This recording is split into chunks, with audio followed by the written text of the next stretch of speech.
pristine turquoise swimming pool, crystalline and perfect. A child's small hand dips into the water. Cut to the hand trembling, holding a bottle of food coloring. The pool water swirls with violent purple dye spreading like a stain.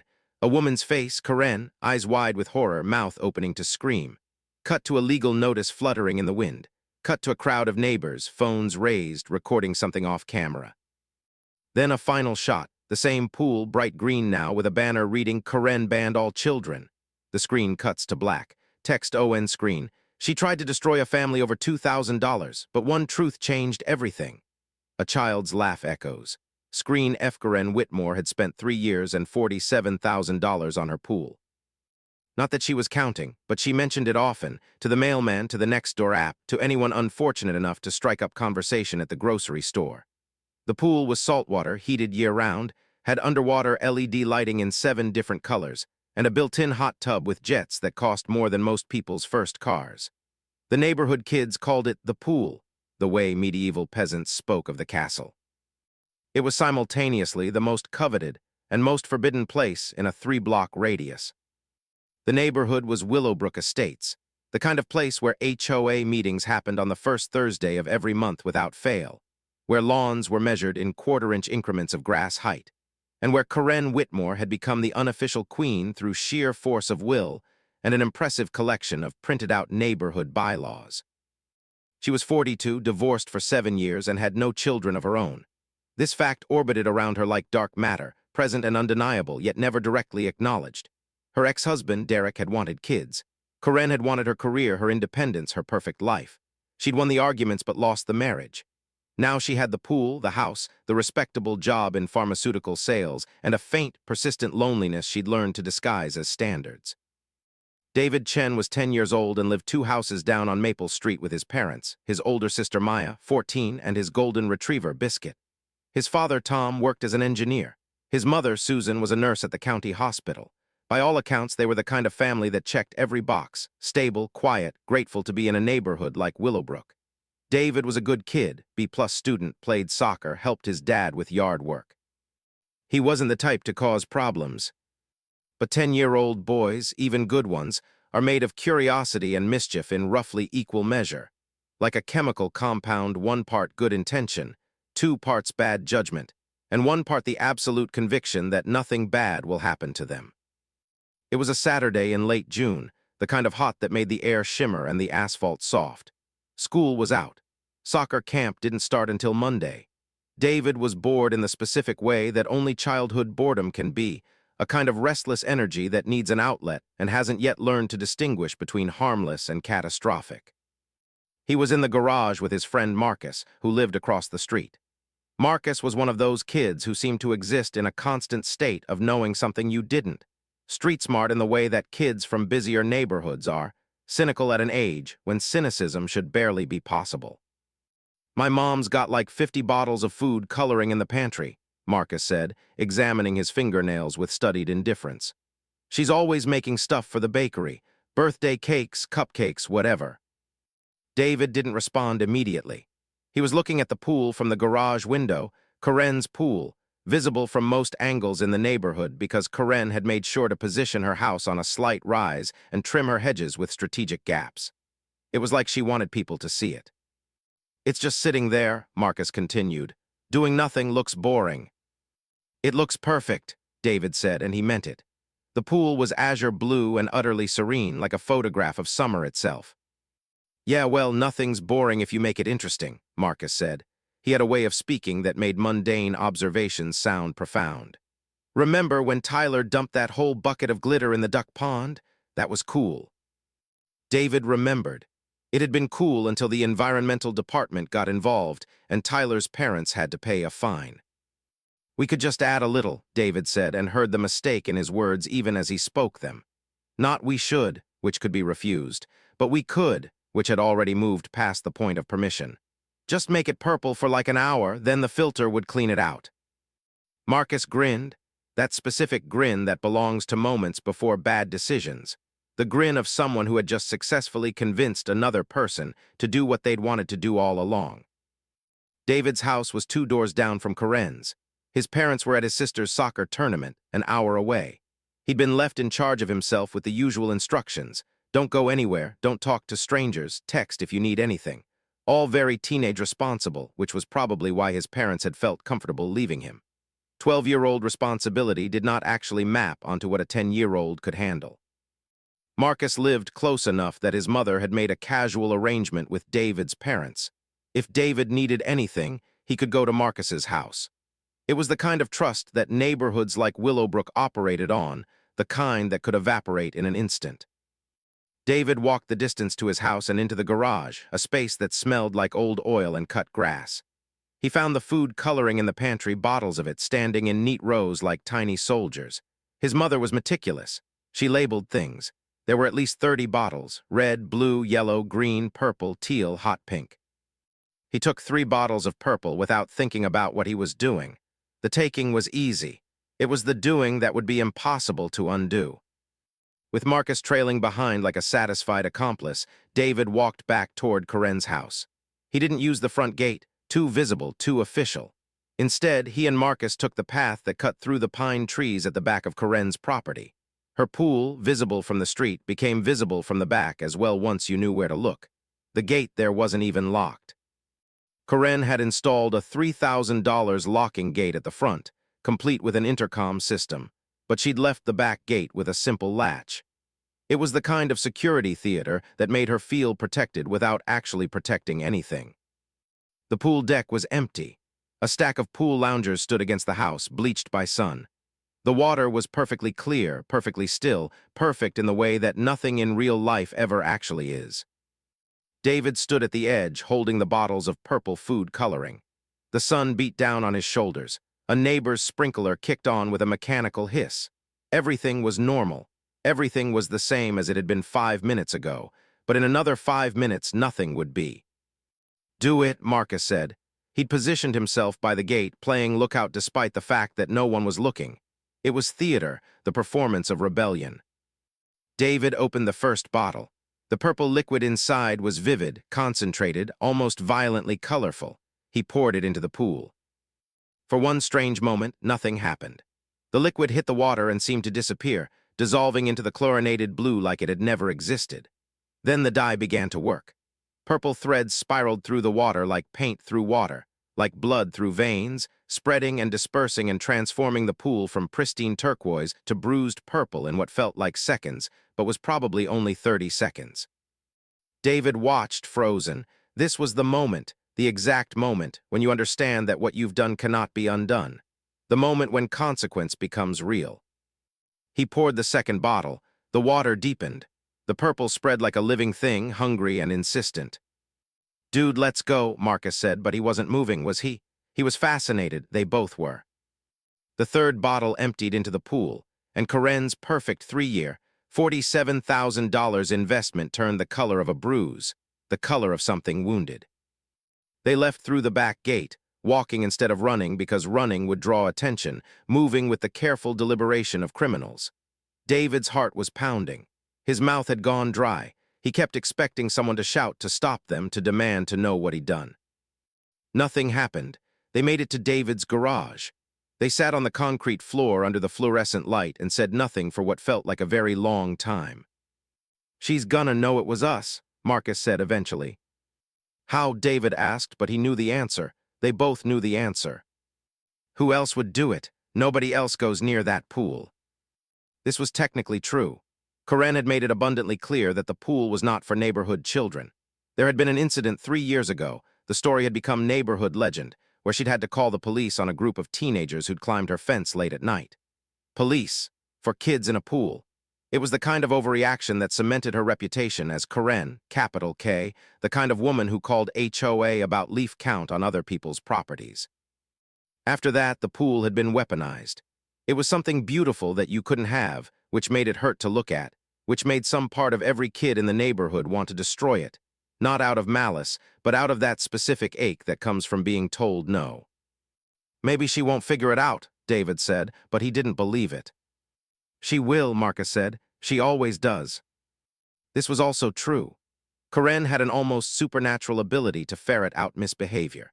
She documented the neighbor's dog waste, photographed violations in lawn care, had been known to arrive at HOA meetings with 3-ring binders full of evidence for whatever infraction she decided was ruining the neighborhood that month. David's phone buzzed. His mom, "How's the house? Need anything?" He texted back, "Fine, all good." Which was technically true and also the most massive lie he'd ever told, all the way down to his fingertips. His hands were shaking. He put them under his legs to make them stop. An hour later, around 5 p.m., there was a sound that made David's stomach drop.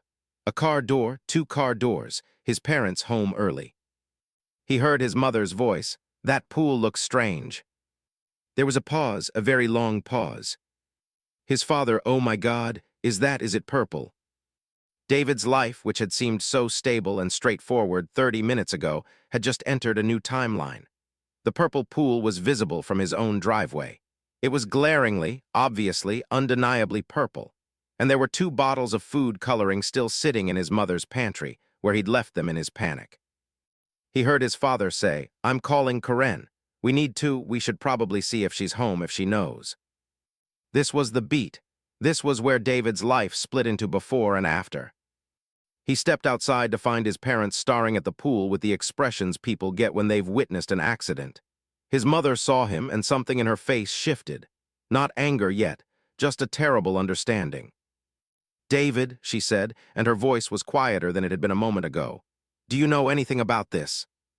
He could have lied. He almost did. But he was 10, and his mother was looking at him like she was watching him become someone she didn't recognize, and the lie got stuck in his throat. "It was an accident," he said, which was a lie. But it was the lie 10-year-olds tell when they've been caught and are hoping desperately that accident sounds better than intentional. "How is dying someone's pool an accident?" his father asked, but he wasn't asking for information. He was horrified. He was trying to understand how his son could have done something so comprehensively, objectively wrong. "I didn't," David started, but he had. He absolutely had.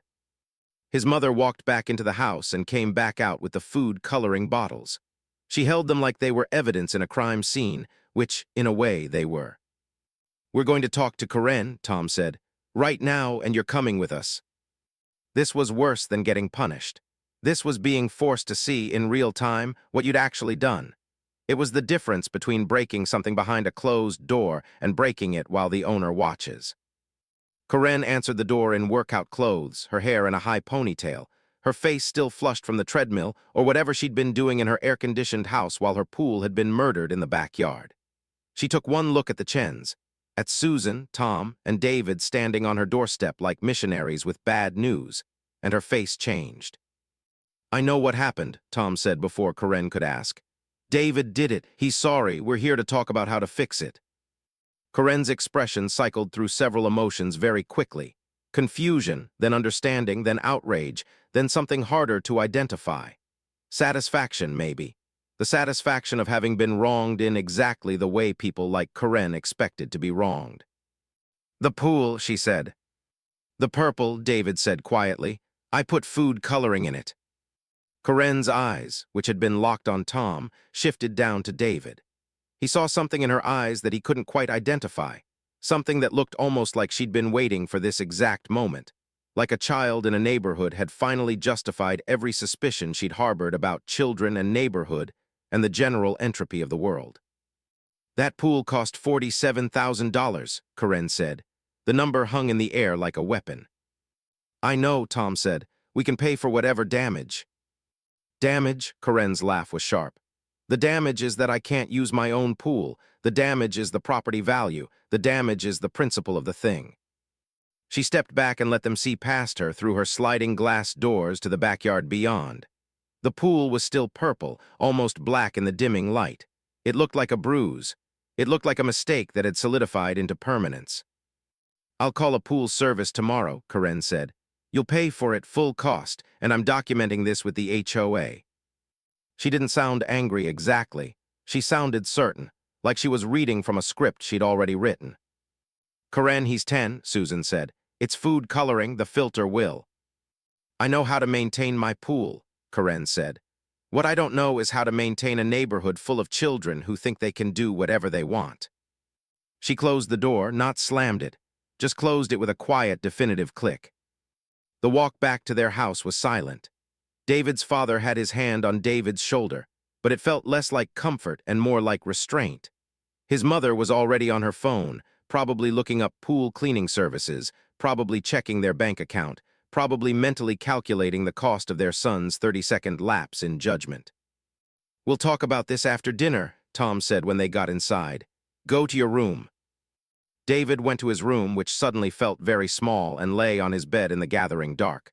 From his window, he could see a sliver of Corinne's backyard. Even in the dimming light, the purple was visible.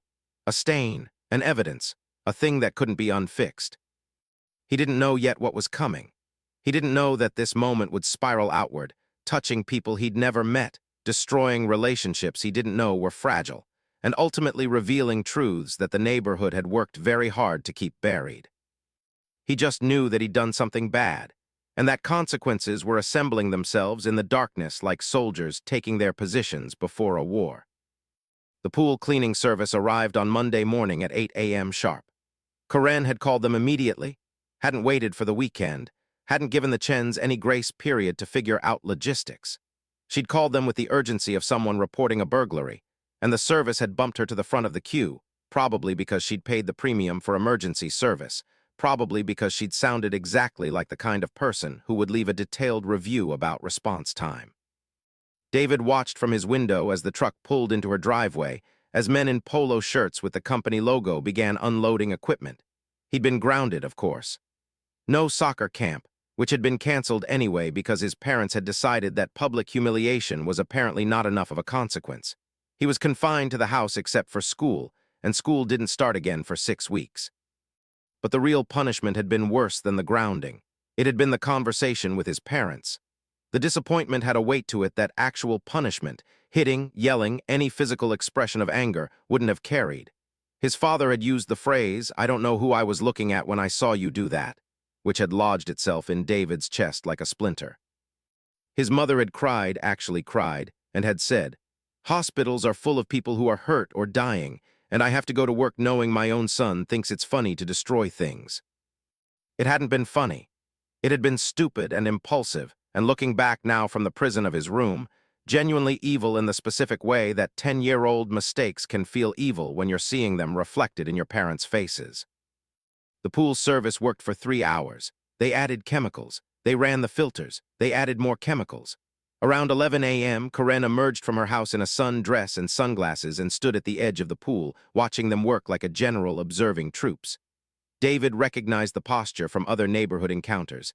This was Corinne in her element, Corinne in control, Corinne watching someone else fix a problem because that was the natural order of things. By noon, the pool was blue again. Not quite the original turquoise. It would take a full cycle to get there, the servicemen explained to Corinne, whom David could hear from his window even with the glass closed, her voice carrying the specific pitch of someone who would absolutely be getting on the phone to complain if it wasn't exactly right by tomorrow. Around 2 p.m., the servicemen left, and Corinne did something David didn't expect. She called his father. Tom, working from home in his office downstairs, took the call. David knew about it because he crept to the top of the stairs and listened as his father's voice shifted from confident, "Yes, hello, Corinne," to uncertain, well, to something harder and more controlled, That's not really our responsibility, is it?" The call lasted 7 minutes. After it ended, Tom was very quiet for a long time.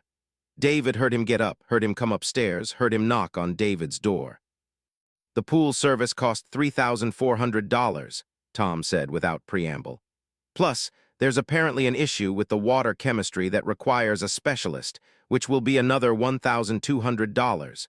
Corinne is requesting payment within 10 business days." David felt the weight of this settle on him. $4,600, that was. He didn't actually know what that was. It was abstract. It was money his parents had, but it was also money they didn't have, not really, not the way rich people like Corinne had it. It was money that meant other things wouldn't happen. The kitchen remodel they'd been planning, the college fund for his sister, probably some combination of things David didn't even know about. "I'm sorry," David said. It was an inadequate word. Apologies were for small things, for bumping into someone in the grocery store. They didn't scale up to this magnitude of stupidity. "I know you are," Tom said, and that was somehow worse than anger. "But sorry doesn't fix the pool. Sorry doesn't get your mother to stop worrying about money, which she is definitely doing right now. So here's what's going to happen. You're going to do chores for us, paid chores. You're going to earn the money to pay for what you did. When you've earned $4,600, we'll send Karen a check and we'll be done with this. How much will the chores be? David asked. $5 an hour, Tom said. So you've got 920 hours of work ahead of you. 920 hours, that was. David did the math in his head and realized it was basically the rest of his childhood. He was 10. He'd probably be 14 before he finished paying for one moment of stupidity. That's not fair, David said, and heard the whine in his voice and hated it.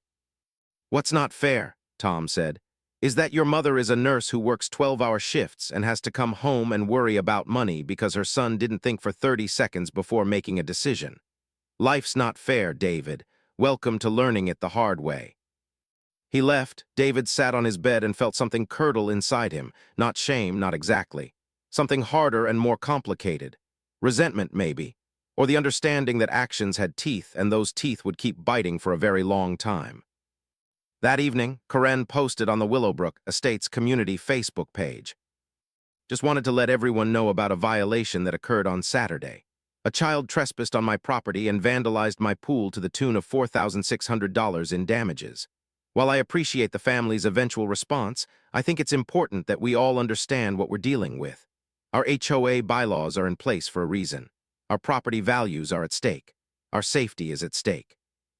I'm going to be recommending that we schedule a special meeting to discuss security measures. And frankly, the kind of children we're allowing to run around unsupervised in our community. The post had 43 comments within an hour. Karen's neighbor, Patricia, commented, "Who was it?" Karen responded, "I prefer not to name the child, but parents should be monitoring their kids better." Another neighbor, Michael, "This is exactly why I installed cameras." Patricia again, "We should definitely have a meeting about this. This is a security issue." David's mother found the post and texted his father a screenshot with no comment. Just the screenshot. Just the evidence of their family's disgrace on public display. By Tuesday, the story had taken on the quality of legend. Details had changed. Some people said it was paint, some said it was planned, some said it was multiple children. The vandalism had become an invasion. The mistake had become a pattern. By Wednesday, it wasn't just about David and the pool anymore. It was about safety. It was about property values. It was about the kind of neighborhood Willowbrook Estates was supposed to be versus the kind of neighborhood it was becoming. Karen started carrying a folder to the mailbox. A literal, physical folder that she would hold to her chest as she walked to the street each day. David's mother, who somehow always seemed to be leaving for work exactly when Karen was doing her mail routine, reported that the folder appeared to be full of printed pages. "She's documenting things," Susan said, which was obvious but somehow worse when stated aloud. On Thursday, Karen did an interview with the HOA president, Richard Chen, no relation to David's family, and formally requested a neighborhood meeting to discuss security protocols and behavioral standards for minors in shared spaces. Richard sent an email to all neighborhood residents. Special HOA meeting Friday, 7 p.m. Community Center. Attendance required. Important neighborhood business. Attendance required was not technically part of HOA protocol. Attendance was always technically voluntary. But in neighborhoods like Willowbrook Estates, attendance required meant you'd better be there or people would notice you weren't. David's parents went because what choice did they have? And David went too because Karen had made it clear, through the request that passed through Richard, that the family should attend. The community center was a small brick building that smelled like floor wax and broken dreams. There were maybe 50 people there, basically everyone who lived within a 3-block radius of Karen's pool. The room felt hot and crowded and electric with the specific energy that comes when people smell blood in the water. Karen stood at the front, her folder in hand, and didn't waste time with preamble. "I moved to Willowbrook Estates 5 years ago because I believed in the vision of this community," she said. "I believed we were building something safe, something secure, something where property values were protected because we held ourselves to a standard. And I believe that vision is under attack." She opened her folder. Inside were photographs of the purple pool, Photographs of the food coloring bottles. David recognized his mother's handwriting on the labels. Photographs of the pool service equipment. It was all very documented, very organized, very Karen. This wasn't a mistake, Karen continued. This was trespassing. This was property damage. This was a child who apparently has no supervision, deciding that rules don't apply to him, that our community standards don't apply to him. Susan stood up, just stood up right in the middle of Karen's speech, and something in the room shifted. "That's not fair," Susan said. Her voice was shaking. "My son made a stupid mistake. We're paying for it. He's devastated. He's a good kid who did one bad thing, and you've spent the better part of a week making sure that every person in this neighborhood knows about it. That's not justice. That's punishment." "It's exactly what it should be," Karen said. "A reminder that actions have consequences." "Actions do have consequences," Tom said, standing now too. "But you've decided the consequence is permanent reputation destruction? For a 10-year-old, that's not holding him accountable, that's crucifixion." "If we don't set standards," Karen said, "we lose the neighborhood." "If we destroy a child for making a mistake," Susan said, "we lose our souls." It was the kind of moment that happens in small communities where tensions that have been building under the surface suddenly become impossible to ignore. Patricia, who'd been so enthusiastic on Facebook, suddenly looked uncomfortable. Michael shifted in his seat. Richard, sitting in the front row, appeared to be wishing he was literally anywhere else. Karen held Susan's gaze for a long moment. "I'm requesting that the HOA take formal action," she said. "I'm requesting a formal letter be placed in the family's file. I'm requesting that we implement camera surveillance in all common areas, and I'm requesting that we establish a formal protocol for parental supervision." "You can't do that," Richard said quietly. "The HOA can't restrict children to their houses or—" "I'm not restricting children," Karen interrupted.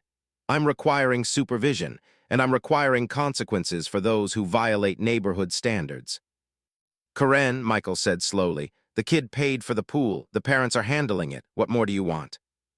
Karen smiled, actually smiled, and there was something in that smile that made David, sitting in the back row with his parents, understand something fundamental about her. She didn't want the money. She didn't want the apology. She wanted power. She wanted to be the person who decided what was acceptable, what was punishment enough, what was still not enough. "I want everyone to understand what happens when you don't take this community seriously," Karen said. "I want there to be consequences that actually mean something." The meeting lasted another hour and went in circles. Richard, caught between Karen's rage and the community's obvious discomfort, eventually tabled most of her proposals. A formal letter would go in the family's file. Camera surveillance would be discussed at the next regular meeting. The supervision protocol would be reviewed. It felt like a loss, but it also felt like Karen had somehow won anyway, which was the most frustrating part about it. The family drove home in silence. David sat in the back seat and stared out the window and understood, for the first time, what it meant to be marked, to be known, to have a story about you that had calcified into neighborhood lore and to be unable to change that story no matter what you did. He'd colored Karen's pool, and in doing so, he'd colored his entire life. At least that's what he thought then. He didn't yet understand that colors can run and truth can bleed through, and that Karen's carefully maintained facade had a weakness he'd accidentally found. He didn't yet know that there was a much bigger story being written, and he was only the opening sentence. If someone had asked David, a week after the special HOA meeting, whether things could get worse, he would have said yes, probably while staring at the ground.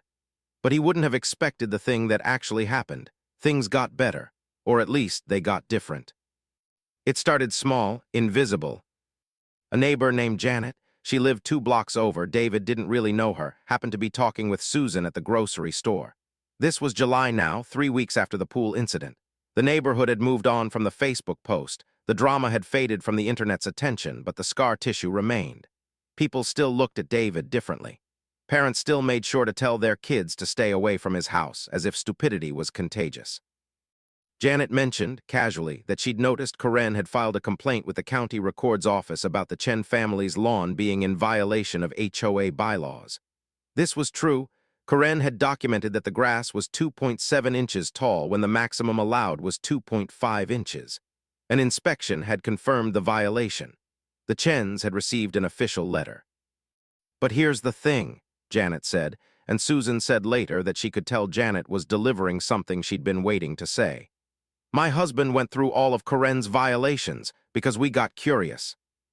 Janet's husband was a real estate attorney. He had access to databases. He had the kind of systematic mind that could cross-reference information, and what he'd found was interesting.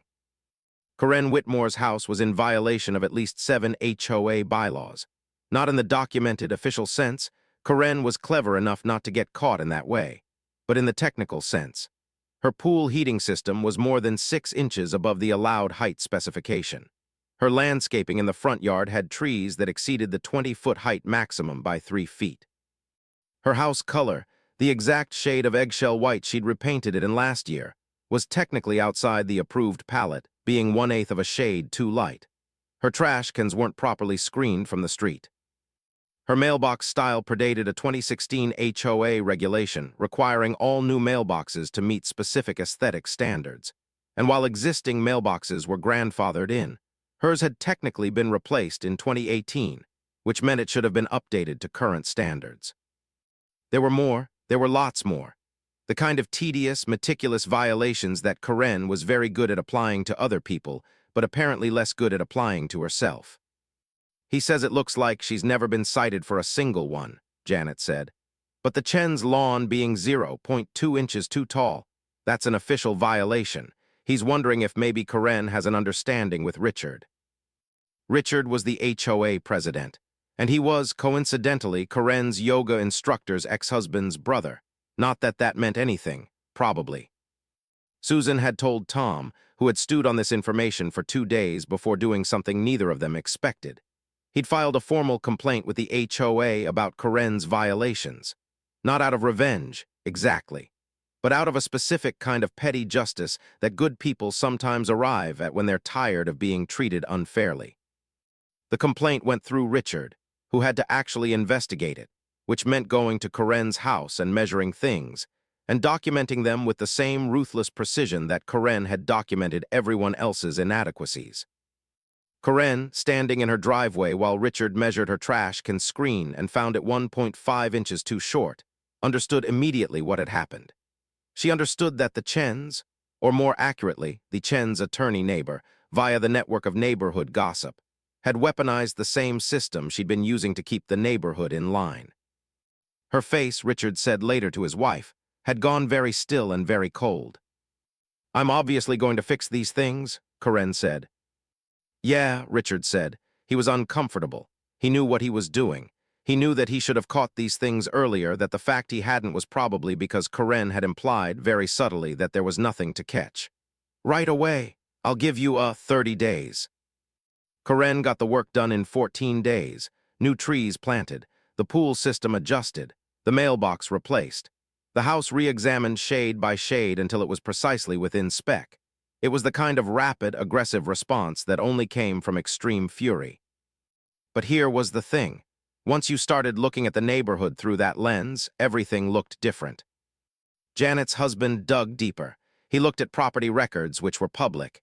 He looked at Corinne's divorce decree, which was available through county records if you knew where to look. And what he found there was interesting. Corinne and Derek had divorced 7 years ago. The divorce had been contentious, multiple filings, multiple counterclaims. Derek had wanted children, Corinne had refused. Derek had wanted her to change careers, Corinne had refused. Derek had wanted apparently to exist in the same marriage as Corinne without dying slowly inside. In the end, he'd gotten the divorce. Corinne had gotten the house, which had been revalued multiple times since then. The real estate market in Willowbrook Estates had climbed steadily. The house was now worth $640,000, significantly more than it had been worth 7 years ago. She's not protecting the neighborhood, Janet's husband told Tom over coffee, because Tom had reached out to him to say thank you, which had turned into a conversation, which had turned into something approaching friendship. She's protecting the investment. The neighborhood is just a vehicle for property value increase. Tom wasn't sure if this changed anything. He wasn't sure if understanding Corinne's motivation made the situation better or worse. But he passed the information along to Susan, and Susan passed it along to David, who was still in his grounded cocoon of isolation and detention chores.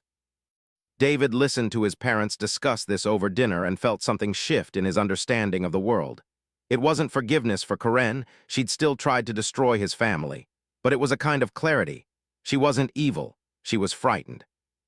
She was frightened that if she didn't maintain absolute control, absolute standards, absolute perfect appearances, then everything she'd built, the house, the neighborhood identity, the carefully curated persona of someone who had it all together, would collapse.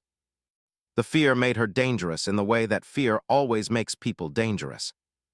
But understanding the fear didn't make David feel better. It made him feel worse somehow.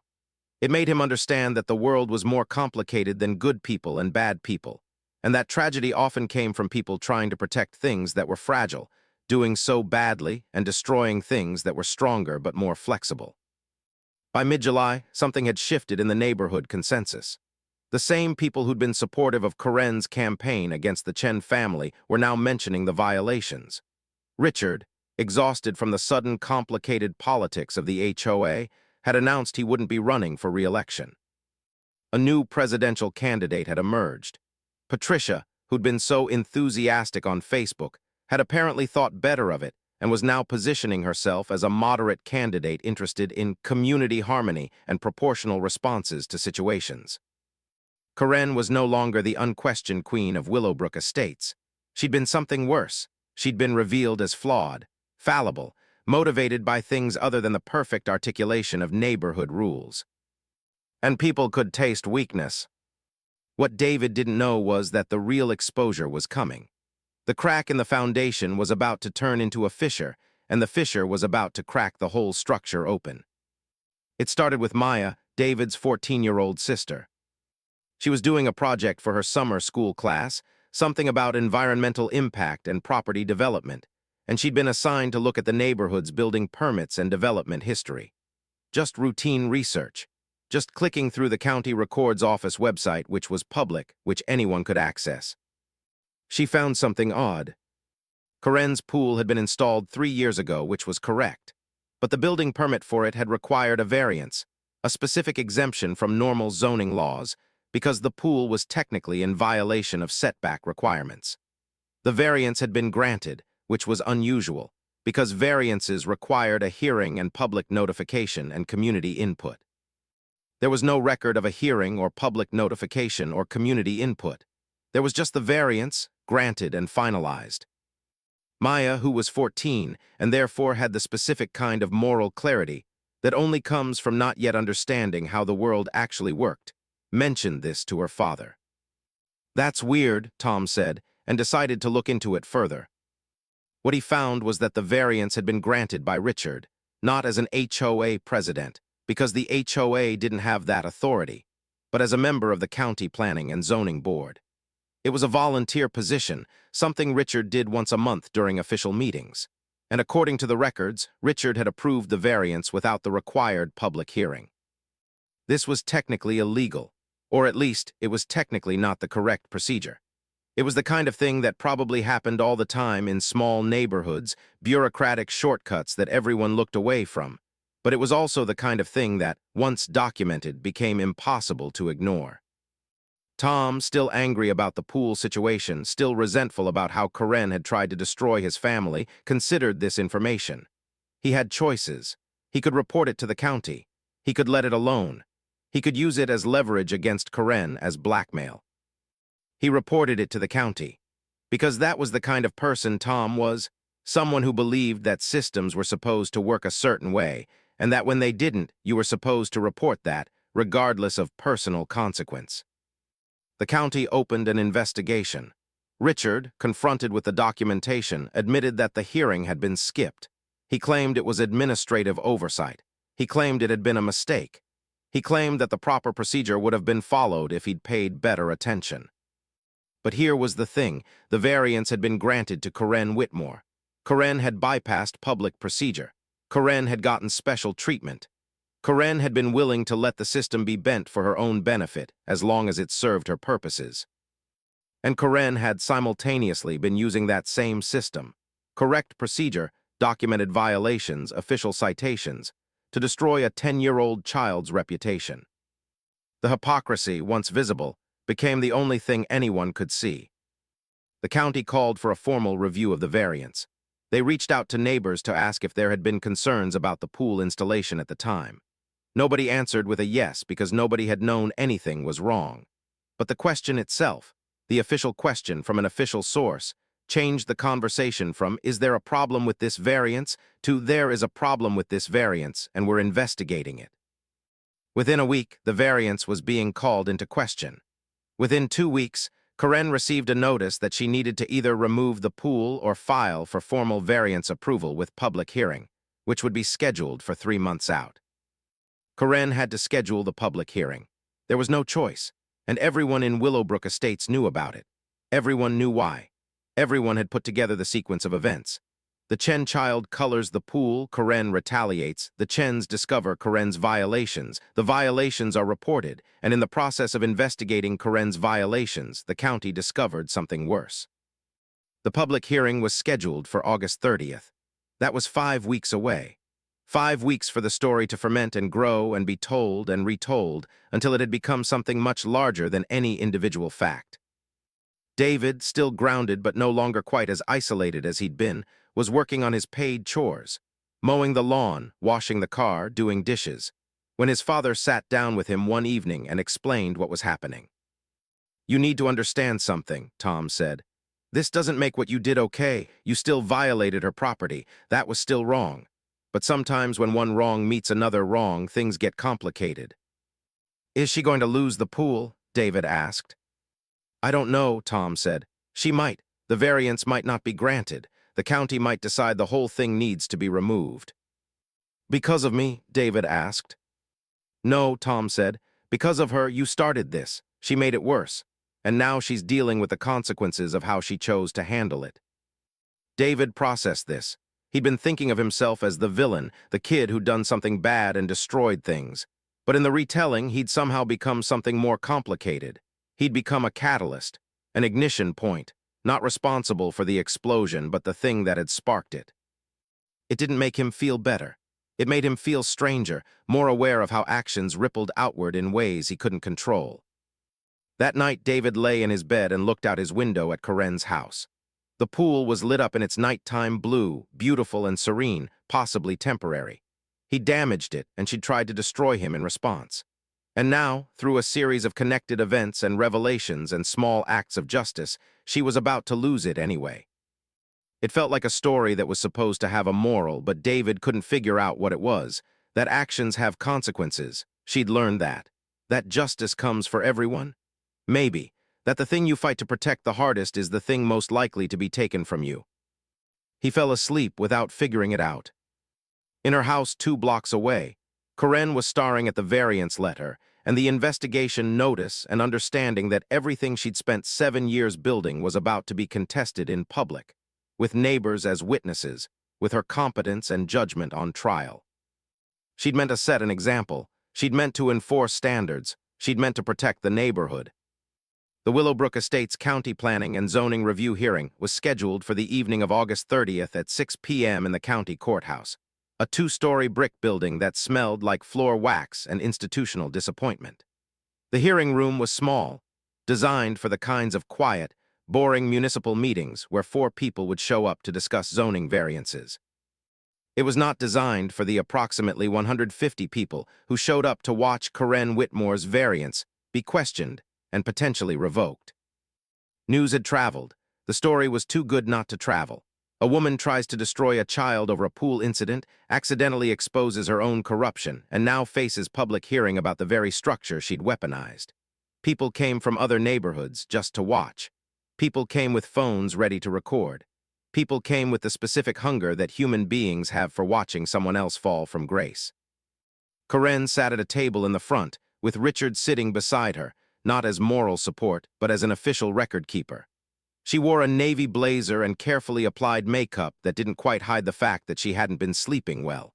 Her hands were folded on the table, very still, very controlled. Tom and Susan Chen sat 3 rows back, with David between them. David had been allowed to attend. His parents had decided he needed to see how things actually resolved, needed to understand consequences in all directions, not just his own. The hearing officer, a woman named Margaret Thompson, who was about 60, and had the specific exhausted bearing of someone who'd been doing municipal government work for too long. Started with procedure.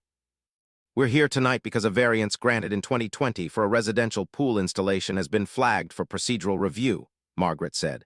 She had a voice that seemed to bore everything down to its essentials. Like if she said it simply enough, it would become true, and then everyone could go home. The variance was granted by Richard Chen, not the defendant's neighbor, but rather a member of the County Planning and Zoning Board, in what appears to be a non-standard procedure. I've already explained, Richard said quietly, that it was an administrative oversight. The variance should have been granted at a public hearing with. We'll get to that, Margaret said. She wasn't mean about it. She was just efficient. First, we need to determine whether the variance, even if improperly granted, was justified. To do that, I'm going to take public testimony. The question before us is whether a residential pool installation in this specific location creates a problematic setback violation, and whether the public benefit of the variance outweighs the regulatory concern. She looked at her papers. I understand we have representatives from the neighborhood here. Patricia stood up. She was the new HOA presidential candidate, and she'd clearly prepared. She had documents, had clearly worked with other neighbors, had clearly thought about what she was going to say. The variance was granted without community input, Patricia said, and her voice was steady and calm. That's the primary issue here. We're not saying the pool shouldn't exist. We're saying that the process was bypassed, and when process is bypassed for some community members, it sets a concerning precedent for when it might be bypassed for others. The neighborhood deserves to have these decisions made transparently. Margaret nodded. And do you feel the pool itself is problematic, setting aside the process issue? Patricia glanced back at the crowd. David could see her calculating something, what would play well, what would be fair, what would align with her political ambitions. The pool itself is fine, Patricia said. It's the principle of the thing. Margaret made a note, other testimony. Michael stood up, the neighbor who'd been pro-camera surveillance. I've lived in Willowbrook for 8 years, he said. The neighborhood is nice because we maintain standards, but those standards need to be applied fairly. When someone gets special treatment, it undermines the whole thing. So I'm here to say the variance should be revoked, not because of the pool, but because of the process. One by one, neighbors stood and testified. Most of it was similar, concern about process, concern about fairness, concern about the precedent. But then Janet stood up, and her testimony changed the angle. I'm here, Janet said, because I think there's something else we should talk about. The variance isn't the only issue. There's also the question of how this whole situation was handled by the variance holder afterward. Margaret looked up. What do you mean? Janet explained, carefully and calmly, about how Karen had pursued the Chen family after David's pool incident. She described the Facebook post, the HOA meeting, the complaints filed. She described how Karen had weaponized neighborhood procedures against a child, how she'd pursued violations against everyone else while operating under a variance that had never been properly granted. It feels, Janet said, like maybe Karen was very comfortable using the system as a hammer when it benefited her, but now that it's being applied fairly, she's suddenly concerned about fairness. The hearing room was very quiet after Janet finished. Margaret made another note. Is Ms. Whitmore here? Margaret asked. Karen stood. She was pale and her hands were shaking slightly, but her voice was steady. I am, she said. Do you want to testify? Margaret asked. Karen looked like she might say no. She looked like she might prefer to simply cease to exist. But she stood, and she came to the testimony table and she sat down. I bought the house in Willowbrook Estates because I believed in the community, Karen said. Her voice was thin. I invested money and time in maintaining standards because I genuinely believed it was important. The pool is an asset to my property, and I followed the process that was presented to me. I didn't know the hearing had been skipped. I didn't know there was a procedural error. But you were aware that you bypassed normal community notification, Margaret said, not unkindly but without mercy. You knew people weren't informed. I was told by Richard that the variance was granted, Karen said. I assumed it had gone through the normal process. That's not really what I asked, Margaret said. Let me ask differently. Did you ever have concerns that the pool might be unpopular with neighbors? Karen didn't answer for a long moment. Then, yes, I knew there would be concerns, but I was told the variance had been granted, so I proceeded. You knew it might be unpopular and you proceeded anyway without community input, Margaret said. She made a note. And then, when a neighborhood child damaged the pool, you pursued significant consequences through HOA channels. Is that correct? The child trespassed and caused $4,600 in damage, Karen said. Yes, I pursued accountability. Did you pursue accountability through the same consistent standards you applied to other neighborhood violations? Karen's jaw tightened. I reported actual violations. The grass was 0.2 inches too tall, Margaret said. That was worth reporting to the HOA. But this variance, which involves actual regulatory violation, wasn't reported until it was discovered by a concerned neighbor doing research. That seems inconsistent. Karen didn't respond. Here's what I'm seeing, Margaret said, and she folded her hands on the table much the way Karen had folded hers. I'm seeing someone who was willing to operate outside normal procedures when it benefited them. I'm seeing someone who was comfortable weaponizing community regulations against others. And I'm seeing someone who didn't seem to consider that those same regulations might apply to them. That's a credibility problem for me. She looked at the room. The variance is revoked, effective immediately. Ms. Whitmore, you have two options. You can either bring the pool into compliance with the current setback regulations, which would require moving it further from the property line, or you can remove it entirely. You have 90 days. The hearing room erupted. Not into cheers exactly, but into a kind of buzzing energy, a sense of resolution. People had come expecting this, but expecting something and watching it happen were different things. Karen's face didn't change. She stared straight ahead, past Margaret, past the room, past everything. She looked like someone who'd been turned to stone. The hearing concluded. People filed out, and the hallway filled with conversation and phone calls. News cameras were set up outside, just in case anyone wanted to make a statement. Tom and Susan and David left quietly, going out a side exit to avoid the media. In the car, nobody spoke for a long time. So she loses the pool, David said eventually. Probably, Tom said. Moving it would cost almost as much as the original installation. She'll almost certainly remove it. Is that good? David asked, because he honestly didn't know. It's just, Susan said. It's just what happened, action, consequence, resolution. But even as she said it, David could tell she didn't quite believe it was that simple. Nothing about this had been simple. Karen Whitmore spent the next 2 weeks in a state of careful composure that everyone in the neighborhood could see was barely holding. She went to work. She was a pharmaceutical sales rep, and the job required her to be functional enough to sell things to doctors. She came home. She didn't leave her house for anything other than absolute necessity. The pool sat in her backyard like a living accusation. On the 15th day after the hearing, Karen made a decision. She called a contractor. She scheduled the removal. It would happen on September 15th. She would take out the pool, refill the space, replant, restore.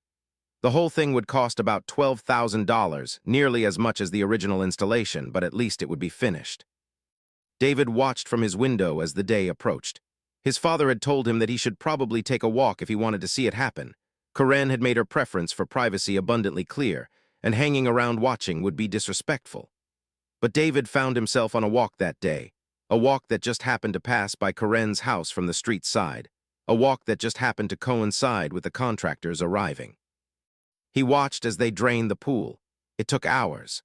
The bright blue water turned murky and then clear and then disappeared entirely, leaving just the white shell of the empty structure, exposed and vulnerable and somehow sad. The excavator came next, a huge yellow machine with a scoop the size of a small car. It tore into the pool like it was eating something. The walls cracked and broke. The edges crumbled. Within an hour, the pool was gone, not smoothly finished, but rough and raw and still being torn apart by machinery. David stood across the street and watched, and he thought about the purple food coloring and the $4,600 and the special hearing and the entire chain of events that had led to this machine, destroying something that someone had spent 3 years and $47,000 creating. He thought about how everything was fragile, how carefully built things could fall apart, how one moment of stupidity could spiral outward and wreck lives and destroy the carefully constructed scaffolding that people built to feel safe. He thought about Karen, inside her house, listening to the sounds of destruction and knowing that it had started with a 10-year-old kid with a bottle of purple food coloring, but that it had continued because of her own decisions, her own refusal to let something go, her own need to punish. By evening, the pool was completely gone. The space it had occupied was now just a hole, a void where something had been. The contractor promised to fill it and level it and reseed it, and eventually it would just be grass, indistinguishable from the rest of her yard. That night, Corinne stood at her window and looked at the empty space and felt something inside her that might have been relief, or might have been despair, or might have been both at once. She'd fought to keep the pool, and in fighting to keep it, she'd lost it anyway. She'd fought to control the neighborhood, and in doing so, she'd revealed herself as someone who didn't deserve control. The truth, she understood too late, was that nobody really had control. Everyone was just pretending, and the pretending worked right up until it didn't. By early October, the pool space had been filled and reseeded, and Corinne's backyard looked like something that had never been there. The grass came in green and new, indistinguishable from the surrounding lawn. There was no evidence that the pool had ever existed, except in everyone's memory, which was somehow worse than if the wreckage remained. Willowbrook Estates, meanwhile, was in the process of electing a new HOA president. Patricia won by a significant margin. Richard stepped down and released a statement saying he was taking time away from community service to reflect on governance and decision-making, which was a very diplomatic way of saying he was done. The neighborhood was quieter after that, calmer. Corinne continued to go to work and come home, but she'd stopped documenting violations. She'd stopped posting on the community Facebook page. She'd stopped being present at the places where she used to gather informal power. It was like she'd become a ghost of herself, present but diminished. David had been released from his grounded status in September, and his paid chores had earned him about $2,400 of the $4,600 debt. He was scheduled to finish paying it off by spring, and while he'd initially hated the setup, he'd come to understand the value of it. Every chore was concrete evidence of consequence, of cause and effect, of the fact that what you did mattered. But understanding that didn't make it easier to do the chores, or easier to live with the knowledge of what he'd done. In October, something unexpected happened. David received an envelope in the mail. It was addressed to him specifically in adult handwriting, and inside was a letter. David, I've spent a lot of time thinking about what happened this summer, about my actions and your actions and how everything spiraled the way it did. I want you to understand something. What you did was wrong. You trespassed and caused damage, and you deserved consequences for that.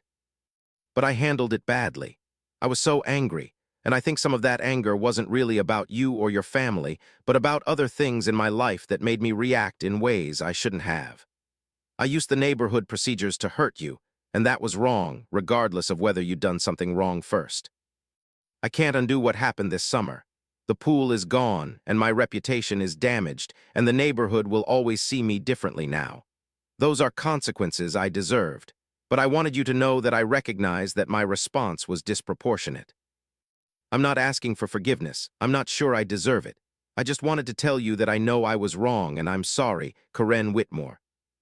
David read the letter 3 times. He wasn't sure what he was supposed to do with it. He showed it to his parents, who read it in silence and then looked at each other in a way that suggested they weren't sure either. Do you want to respond? His mother asked. I don't know, David said honestly. Is she trying to manipulate me? Possibly, his father said. Or possibly she's actually trying to take responsibility for her actions. People are complicated, David. They do bad things and good things sometimes in the same moment. You can acknowledge that she treated you unfairly and also acknowledge that she's trying to make amends. Both of those things can be true. David wrote a response. It took him a long time. Dear Corinne, thank you for writing to me. I'm sorry I colored your pool. I know that was stupid and wrong.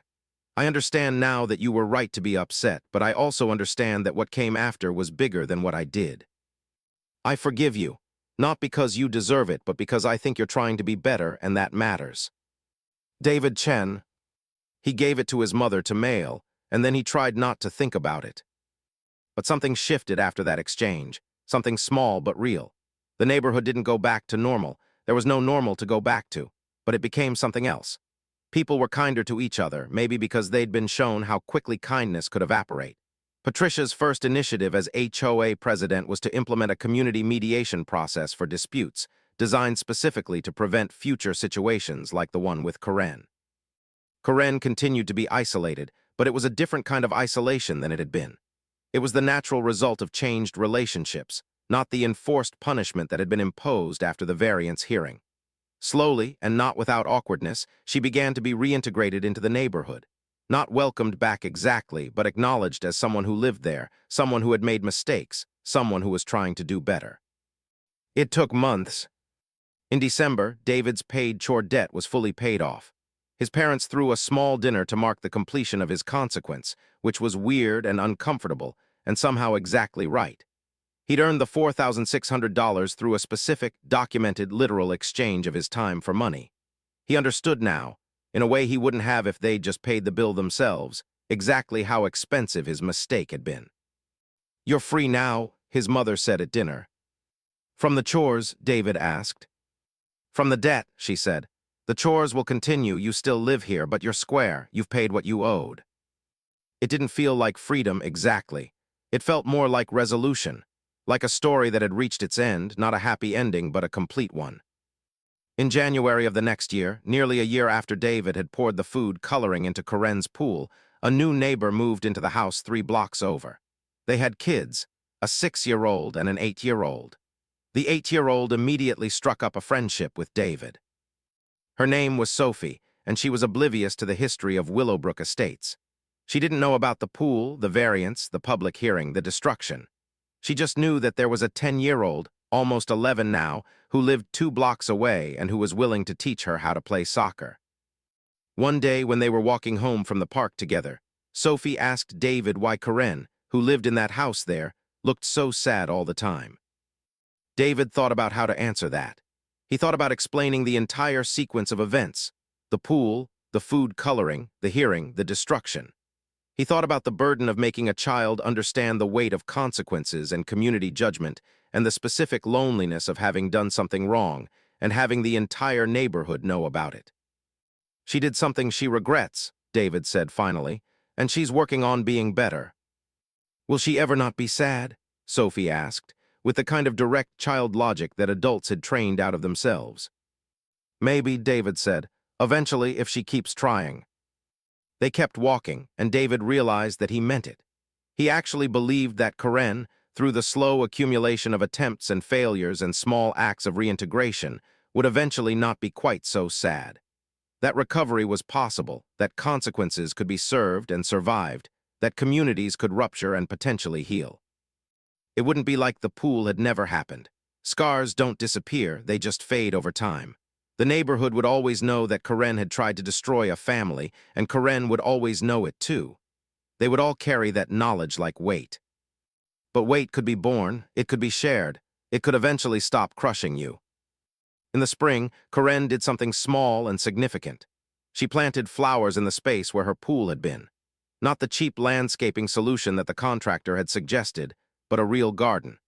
She spent weekends out there, digging in the dirt, and eventually the space that had been so contentious became beautiful in a quiet, modest way that didn't demand attention or prove anything. She wasn't trying to move on. She was trying to understand something. David watched from his window sometimes, not to spy on her, but because he'd become aware of her, the way you become aware of someone whose life has intersected with your own in a significant way. By summer, when David turned 11, something had shifted in the neighborhood again. It wasn't forgiveness, exactly. It was the slow, grinding process of time and repeated small attempts at better behavior creating a new baseline for normal. Karen was still somewhat isolated, still somewhat marked by her own actions, but she was no longer being actively punished. She was just living, attempting to live better, which was all anyone could really do. One day in July, nearly 2 years after the initial incident, David ran into Karen at the neighborhood coffee cart that showed up on Saturday mornings in the community center parking lot. It was the first time they'd been in proximity since the letter exchange, in person and not through third parties or windows. Karen ordered a coffee. David ordered hot chocolate, despite it being summer, because he liked hot chocolate and had decided at some point to stop worrying about what people thought of his beverage choices. "Hi, David," Karen said.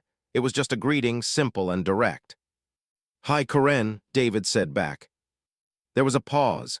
They were both aware that they had a shared history that made casual conversation difficult. "I appreciate the letter you sent me," Corinne said. "A few years ago, it meant something." "I meant it," David said. "I did do the wrong thing, but you were right that you overreacted." "Yes," Corinne said. "I did. I'm sorry about that. I know I said it in the letter, but I'm saying it again in case it helps."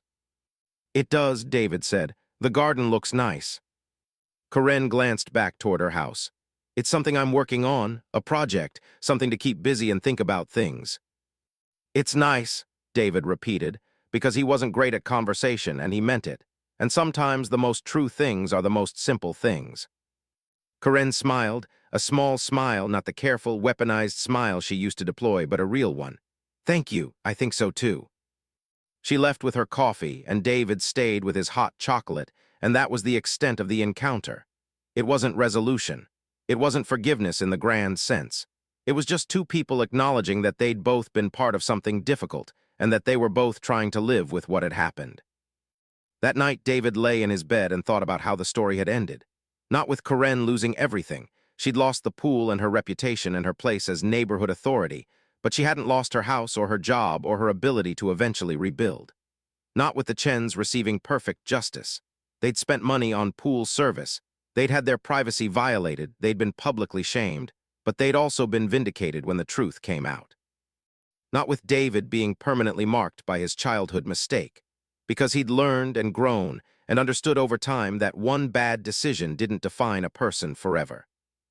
It had ended messy and complicated and real. It had ended the way that real life usually does, not with clear victory or defeat, but with the complicated process of living with consequences, and trying to be better and accepting that everyone around you is doing the same thing, more or less successfully. The pool was gone, but its absence had created something new. A neighborhood that had learned, through trauma and publicity and consequence, that empathy was not weakness, that proportional response was important, that perfect people didn't exist. Corinne's garden continued to grow.